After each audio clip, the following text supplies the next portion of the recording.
ಈ ನಮ್ಮಲ್ಲೇ ಇರುವಂತಹ ಕೆಲವೊಂದಷ್ಟು ನವಬೌದ್ಧರುಗಳು ಬಾಂಗ್ಲಾದಲ್ಲಿ ಹಿಂದೂಗಳ ಮೇಲೆ ನಡೆಯುತ್ತಿರುವ ದಾಳಿಗಳನ್ನು ನೋಡಿ ತುಂಬಾ ಖುಷಿಯನ್ನ ಪಡ್ತಾ ಇದ್ದಾರೆ. ಈ ರೀತಿಯಾಗಿ ಬಾಂಗ್ಲಾದಲ್ಲಿ ಹಿಂದೂಗಳ ಮೇಲೆ ನಡೆಯುತ್ತಿರುವ ದಾಳಿಗಳನ್ನ ನೋಡಿ ಯಾರೆಲ್ಲ ಖುಷಿಯನ್ನ ಪಡ್ತಾ ಇದ್ದೀರೋ ಅಂತವ್ರಿಗೆಲ್ಲ ಒಂದೇ ಒಂದು ಮಾತನ್ನ ಹೇಳೋದಕ್ಕೆ ತುಂಬಾ ಇಷ್ಟವನ್ನ ಪಡ್ತೀನಿ.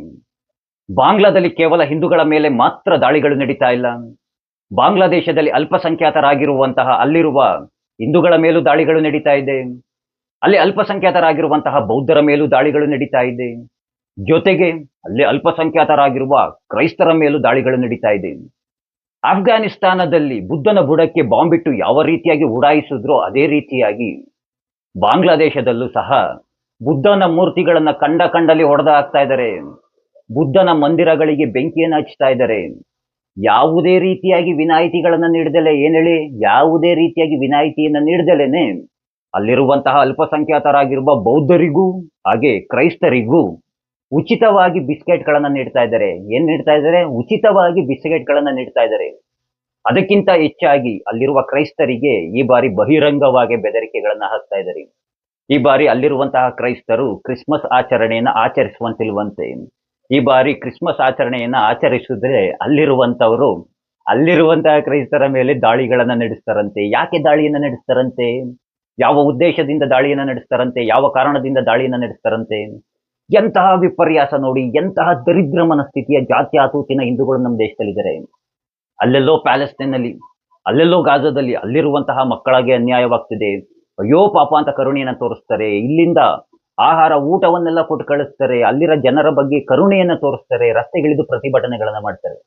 ನಮ್ಮದೇ ಜನರ ಮೇಲೆ, ನಮ್ಮವರ ಮೇಲೆ ಬಾಂಗ್ಲಾದೇಶದಲ್ಲಿ ದಾಳಿಗಳು ನಡೀತಾ ಇದ್ರು, ಅವರ ಮೇಲೆ ಅನ್ಯಾಯವಾಗ್ತಾ ಇದ್ರು, ಅಲ್ಲಿನ ಮಕ್ಕಳು ಹಿರಿಯರು ಅಂತ ನೋಡ್ದಲೇನೆ ದಾಳಿಗಳನ್ನ ನಡೆಸ್ತಾ ಇದ್ರು, ಇಲ್ಲಿರುವಂತಹ ನರವಿಲ್ಲದಂತಹ ಜಾತ್ಯಾತೀತ ಹಿಂದೂಗಳು ನಮಗೂ ಅದಕ್ಕೂ ಸಂಬಂಧ ಇಲ್ವೇನೋ ಅನ್ನೋ ರೀತಿಯಾಗಿ ತಮ್ಮ ಪಾಡಿಗೆ ತಾವಿದ್ದಾರೆ.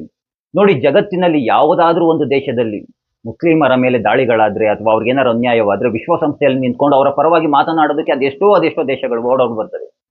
ಕ್ರೈಸ್ತರ ಮೇಲೆ ದಾಳಿಗಳನ್ನು ನಡೆದ್ರೆ ಅವ್ರಿಗೇನಾರು ಅನ್ಯಾಯವಾದ್ರೆ ಅವರ ಬೆಂಬಲಕ್ಕೆ ನಿಂತ್ಕೊಳ್ಳೋಕೆ ಅದೆಷ್ಟೋ ದೇಶಗಳಿದ್ದಾವೆ. ಆದ್ರೆ ನಮ್ಗಳಿಗೆ ಯಾವ ದೇಶ ನಿಂತ್ಕೊಳ್ತವ್ರಿ? ಯಾವ ದೇಶ ನಮ್ಮ ಪರವಾಗಿ ಬರ್ತವ್ರಿ? ಅದೇ ಎಲ್ಲ ಒಂದೆರಡು ಮೂರು ದೇಶಗಳು ನಮ್ಮ ಪರವಾಗಿ ನಿಂತ್ಕೋಬಹುದು, ಮಾತನಾಡಬಹುದು. ಅದು ಕೆಲವೊಂದಷ್ಟು ರಾಜಕೀಯ ಉದ್ದೇಶದಿಂದ ಮಾತ್ರ. ಹಿಂದೂಗಳ ಮೇಲಿರುವಂತಹ ಕರುಣೆಯಿಂದ ಅಲ್ಲ ಅಥವಾ ಅನುಕಂಪದಿಂದ ಅಲ್ಲ. ಒಟ್ನಲ್ಲಿ ಪ್ರಪಂಚದಲ್ಲಿ ಹಿಂದೂ ಒಬ್ಬ ಅನಾಥವಾಗಿ ಸಿಕ್ಬಿಟ್ಟಿದ್ದಾನೆ. ಕಾರಣ ನಮ್ಮವರೇನೆ. ಈ ಜಾತ್ಯಾತೀತ ಸಿದ್ಧಾಂತಗಳನ್ನು ತುಂಬಿಕೊಂಡಿರೋದ್ರಿಂದನೇ. ನೀವುಗಳು ಎಲ್ಲಿಯ ತನಕ ಬದಲಾಗೋದಿಲ್ಲ, ಅಲ್ಲಿ ತನಕ ಈ ರೀತಿಯಾಗಿ ಅನಾಥರಾಗಿ ಇರಬೇಕಾಗುತ್ತೆ. ಬರುತ್ತೆ, ಅದೊಂದು ದಿನ ಬರುತ್ತೆ. ಈ ಬೆಂಕಿ ಅನ್ನುವಂತಹದ್ದು ನಿಮ್ಮ ಮನೆಯ ಬುಡಕ್ಕೆ ಬಂದಾಗ ನಿಮ್ಗಳಿಗೆ ತುಂಬಾ ಚೆನ್ನಾಗಿ ಅರ್ಥವಾಗುತ್ತೆ. ಆಗ ನಮ್ಮನ್ನೆಲ್ಲ ಪ್ರಶ್ನೆಯನ್ನ ಮಾಡ್ತಿರಲ್ಲ. ಬಾಂಗ್ಲಾದೇಶದ ವಿರುದ್ಧವಾಗಿ ಏನಾದ್ರೂ ಪೋಸ್ಟ್ಗಳನ್ನ ಮಾಡಿದ್ರೆ ಸಾಕು, ಬೇರೆಯವ್ರು ಯಾರು ಬರ್ತಾ ಇಲ್ಲ, ನಮ್ಮವರೇ ಬಂದು ನನಗೆ ಪ್ರಶ್ನೆಗಳನ್ನ ಮಾಡ್ತಾರೆ. ಬಾಂಗ್ಲಾದೇಶಕ್ಕೆ ಹೊರಟೋಗ್ಬಿಟ್ಟ, ಇಲ್ಲ ಆಗಿಲ್ವಾ, ಆ ತಾಲೂಕಲ್ಲಿ ಆಗಿಲ್ವಾ, ಈ ತಾಲೂಕಲ್ಲಿ ಆಗಿಲ್ವಾ? ಆ ದೇವ್ರು ನಿಮ್ಗಳಿಗೂ ಬಾಯ್ ಕೊಟ್ಟಿದ್ದಾನೆ ತಾನೇ. ಪ್ರತಿಯೊಂದು ವಿಷಯಗಳನ್ನು ನಾವೇ ಮಾತನಾಡೋದಕ್ಕೆ ಸಾಧ್ಯವಾಗುತ್ತಾ? ದೇವ್ರು ಬಾಯ್ ಕೊಟ್ಟಿದ್ದಾನೆ. ನಿಮ್ಮ ಯೋಗ್ಯತೆಗಳಿಗೆ ನೀವುಗಳು ಮಾತನಾಡಿ, ಪ್ರಶ್ನೆಗಳನ್ನ ಮಾಡಿ, ಧ್ವನಿ ದೇವ್ರು ಕೊಟ್ಟಿರುವಂತಹ ಧ್ವನಿನೂ ರೈಸ್ ಮಾಡೋದಕ್ಕೆ ನಿಮ್ ಕೈಲಿ ಆಗ್ಲಿಲ್ಲ ಅಂತಂದ್ರೆ ಇನ್ಯಾಕೆ ಬರ್ತಾರಲ್ಲ ಕಾಮೆಂಟ್ ಬಾಕ್ಸ್ ಅಲ್ಲಿ, ಅದ್ಯಾವ್ಯಾವುದೋ ಕೆಲವೊಂದಷ್ಟು ಪೋಸ್ಟ್ಗಳನ್ನ ಇಟ್ಕೊಂಡು ಇಲ್ಲಿ ಹಾಕ್ಬಿಟ್ಟು ನೋಡೋ ಶೆಟ್ಟಿ ಅಂತ ನಿಮ್ಮ ಯೋಗ್ಯತೆಗಳಿಗೆ ಬೆಂಕಿ ಹಾಕ. ಅಲ್ಲಿ ನಡೀತಾ ಇರೋಂತಹದ್ದು ಕೇವಲ ಹಿಂದೂಗಳ ಮೇಲೆ ದಾಳಿ ಅಂತ ತೆಗೆದುಕೊಳ್ಬಾರ್ದು. ಅಲ್ಲಿ ನಡೀತಾ ಇರೋದು ನಮ್ಮ ದೇಶದ ಮೇಲೆ ನಡೀತಿರುವಂತಹ ದಾಳಿಯಿಂದ ತೆಗೆದುಕೊಳ್ಬೇಕು. ಅಲ್ಲೆಲ್ಲೋ ಆದಾಗ ಇಲ್ಲಿ ನಿಂತ್ಕೊಂಡು ಹಿಂದೂಗಳು ಪ್ರತಿಭಟನೆಯನ್ನ ಮಾಡ್ತಾರೆ. ಇವಾಗ ಅಲ್ಲಿ ದಾಳಿ ನಡೀತಿದೆಯಲ್ಲ ಬಾಂಗ್ಲಾದೇಶದಲ್ಲಿ, ಇಲ್ಲಿರುವಂತಹ ಮುಸ್ಲಿಮರು ಬಂದು ಅದನ್ನ ಖಂಡಿಸ್ಬೇಕು ತಾನೆ, ಪ್ರತಿಭಟನೆಯನ್ನ ಮಾಡ್ಬೇಕು ತಾನೆ. ಯಾಕೆ ಮಾಡೋದಿಲ್ಲ? ಅಲ್ಲಿ ನೋಡಿ, ಅವ್ರುಗಳೆಲ್ಲ ಒಂದಾಗ್ತಾರೆ. ದೇಶಗಳು ಯಾವುದೇ ಆದ್ರೂ ಇಲ್ಲಿ ಮಾತ್ರ ನಮ್ಮ ದೇಶ, ಅದು ಆಫ್ಘಾನಿಸ್ತಾನ, ಅದು ಆಸ್ಟ್ರೇಲಿಯಾ, ಅದು ನ್ಯೂಜಿಲೆಂಡು, ಅಲ್ಲಾರ ನಮ್ಗೇನು, ನಮ್ಮ ದೇಶದ ಬಗ್ಗೆ ನಾವು ಮಾತನಾಡು ಅಂತ ಹೇಳ್ತಾರೆ.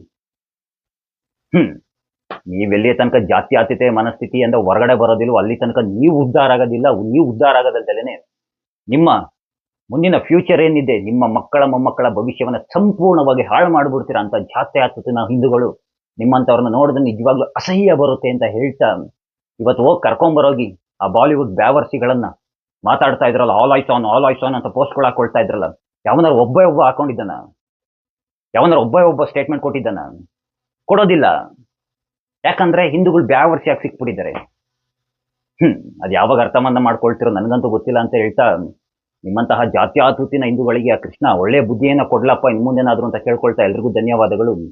ಜೈ ಶ್ರೀಕೃಷ್ಣ.